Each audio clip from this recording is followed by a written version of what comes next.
Hoy las ciencias adelantan que es una barbaridad. Es una barbaridad. Hablando de ciencias, qué poco saben los hombres sabios en la Argentina. Estábamos hablando. Yo cuando era chico pensaba que los hombres sabios, es decir, los que ocupaban lugares académicos, lugares de difusión, etcétera, eran personas muy sabias. Y a medida que me fui arrimando a ellos, empecé a tener una decepción tras otra, con algunas honorabilísimas excepciones, que me maravillaron.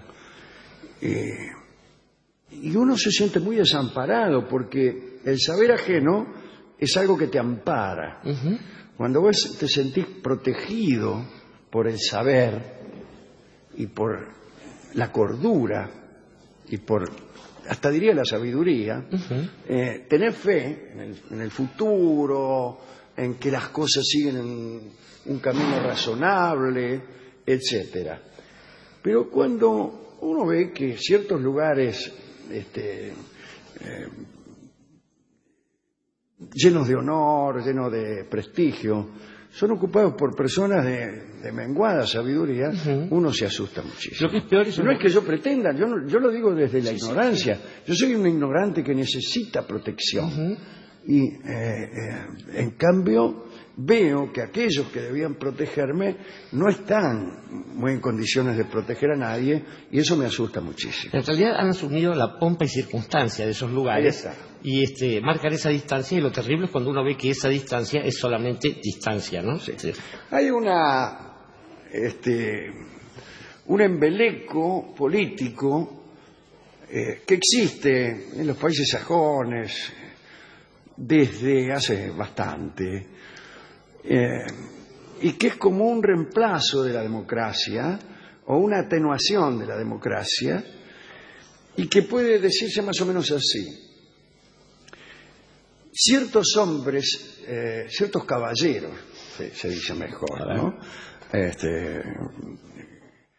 Educados y poderosos, tienen la misión de protegernos a todos contra la irrupción de esa bestia que es el hombre común. Ya en el siglo XX esto se conoció como idealismo wilsoniano, claro. En alusión al presidente Woodrow Wilson, una bestia, que efectivamente creía que convenía que gobernaran los hombres sabios, digamos, aunque fueran pocos. Aunque fueran pocos, es exactamente lo contrario de la democracia. Suele llamársele poliarquía. Claro. Estaba conversando recién con hablamos de algo parecido con mi amigo. Ahora bien, y yo para terminar, después le dejo a usted la palabra. Cuando esos hombres ni siquiera son ya caballeros ilustrados y bien pensantes y buenos, eso pretendían.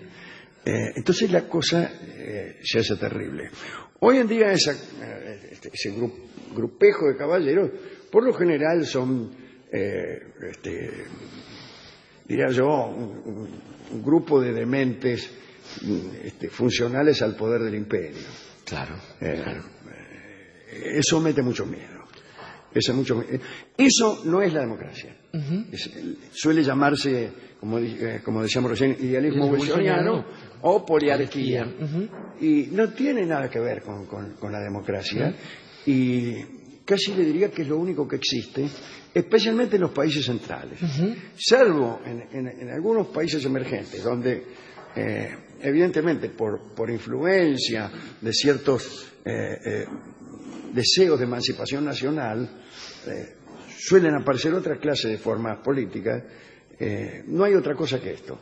Claro, no, lo que le iba a decir, Alejandro, es que en el caso de Wilson, a quien vuelvo a repetir, uno lo podría calificar como una bestia, esta especie de idea del núcleo reducido de personas sapientes era también una encarnación de lo que él veía respecto de los Estados Unidos para el resto del mundo. Claro, un pequeño lugar, sigue Washington, siendo eso. que sigue siendo eso. Pero además hay una respuesta interesante de un amigo de este programa, como es André Comte-Sponville, el filósofo que dice que los pueblos no son soberanos por ser competentes, que esta es una idea estúpida, sencillamente.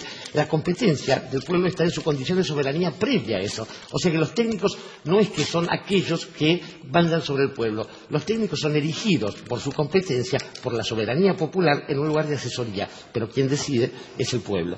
Y creo que es una idea, ahora que están dando vueltas tantas teorías acerca de la legitimidad democrática, es bueno recordar estas cosas, ¿no? Sí, y aparte es bueno también recordar que muchas veces estos hombres buenos y competentes no son ni lo uno ni lo otro. Es cierto.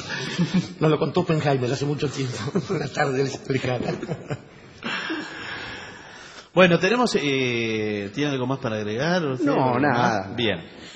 ¿Hay alguna información para destacar? Consideraciones de un hombre triste.